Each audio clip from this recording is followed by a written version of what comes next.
now. Right now we're in the middle of preparing for departure. We've been in Bornholm for like 24 hours, and it's time to sail to Kiel. And we're also saying goodbye to Gustav today. He's gonna leave us today after being on the boat for what is it? 6 days? Yes, 6 days I think. Yes. Yeah. This was epic. It was my first time doing offshore sailing, and like doing it for 3 nights in a row. That was, yes, it was truly amazing. Even though the weather wasn't amazing all the time. It was still amazing. All variants of weather. So now we're heading back to Sweden. There you go.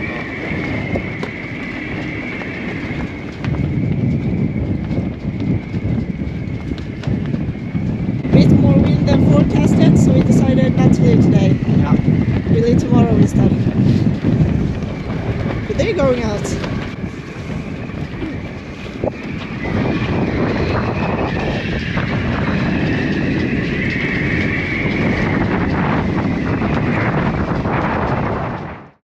So we finally left Bornholm, delayed 24 hours due to crazy winds.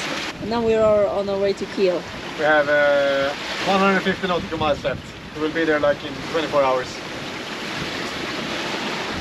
Rolly, rolly. Yes.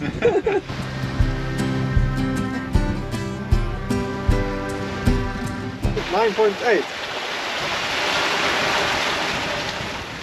Had quite some swell. It's supposed to be more later on as well.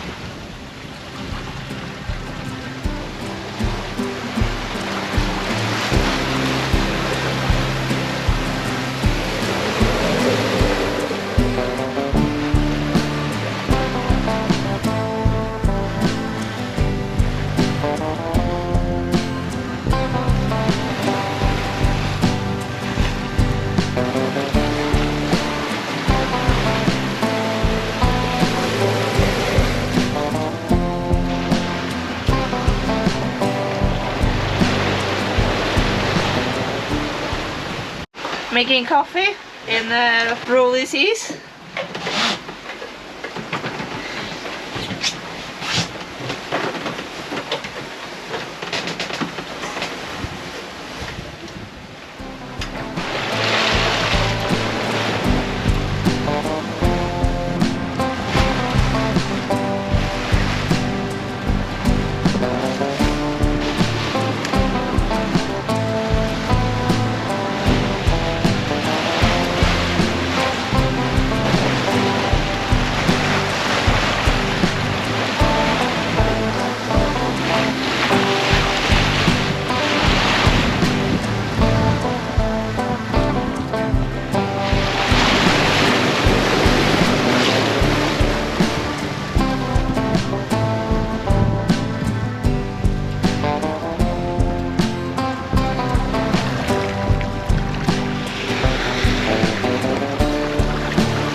Difficult because we're surfing in some other way. So what I've seen is like we peaked at 11.6, but maybe we're averaging 8-9, something like that right now.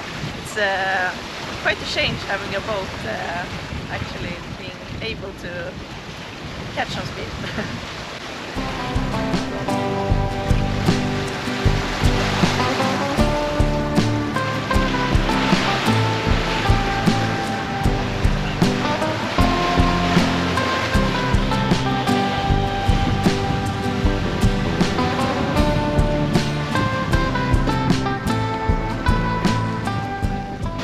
So we're halfway through the night on our crossing to Kiel and the Kiel Canal.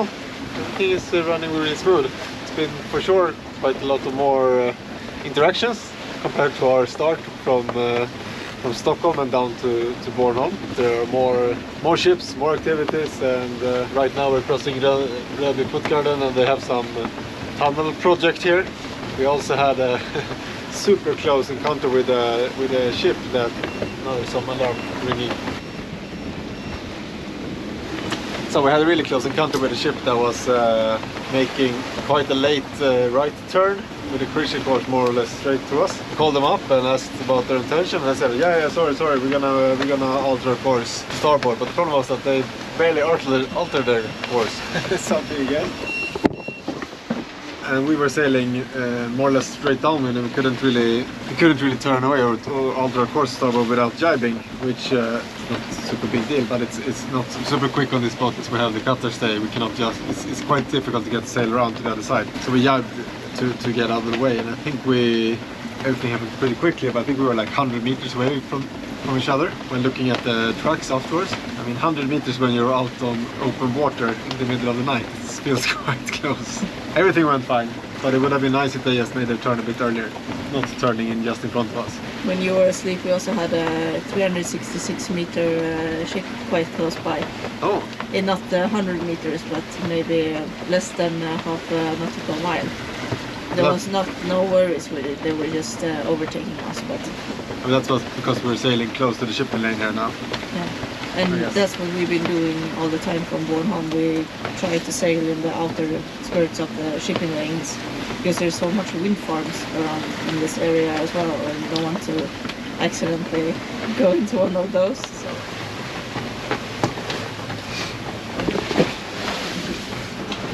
What's a tired sailor? It's time to hoist the German Curtis flag.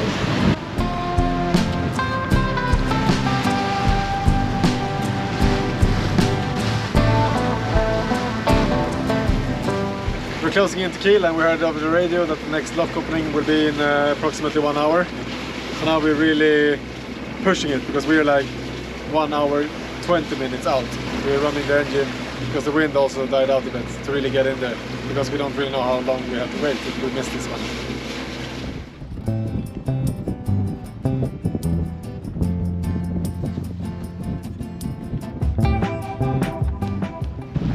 Clearly we didn't need to push it.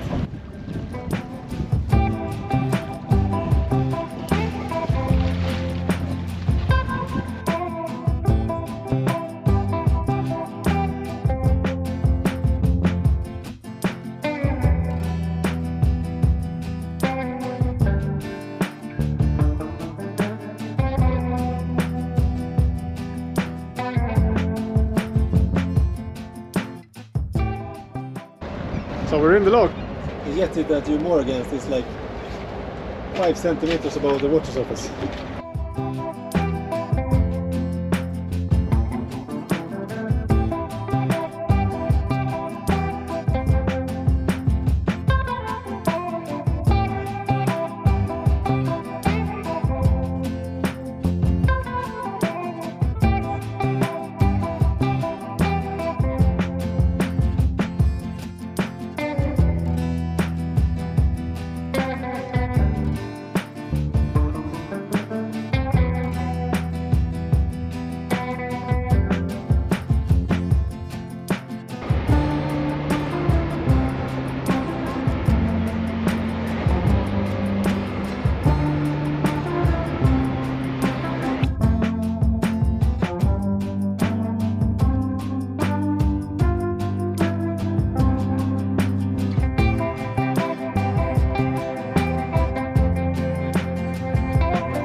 Like you're dressed for mid of July. No, It's not that cold.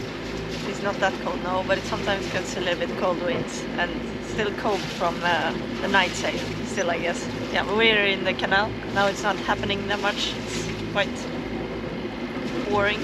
It is quite cool by the locks and if there comes a big ship, but then it's just, yeah, you can show around maybe with that.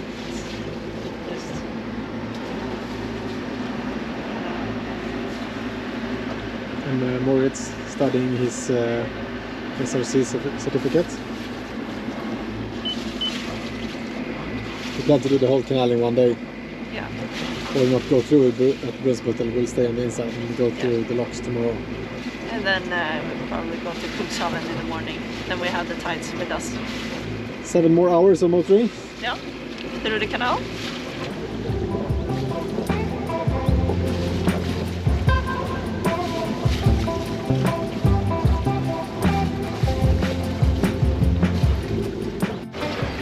some canal rig tensioning job.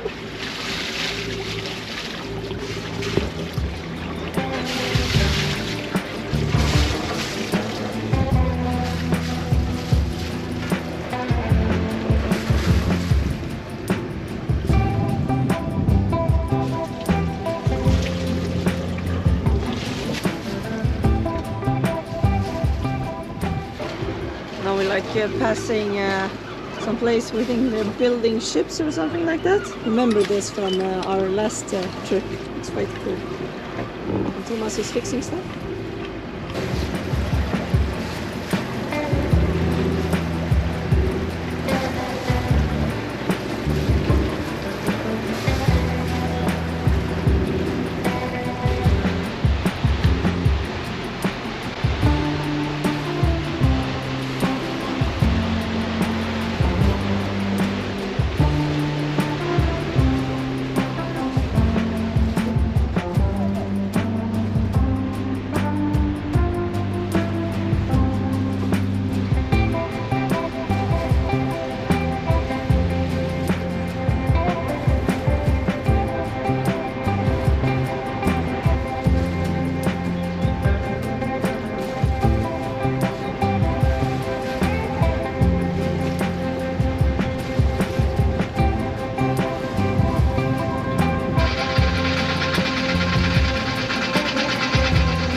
So we arrived in Brunsbüttel quite late yesterday, and now it's the morning after, and we're gonna continue through the locks and out in the North Sea.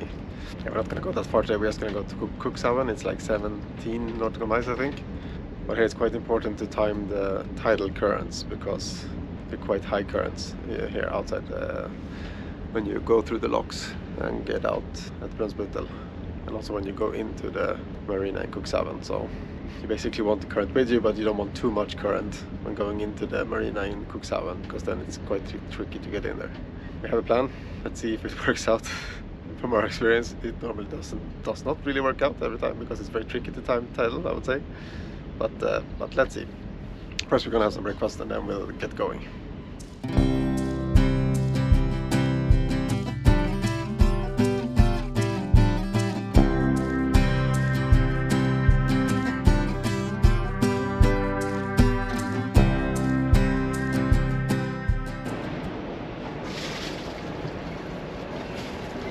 Waiting for the locks.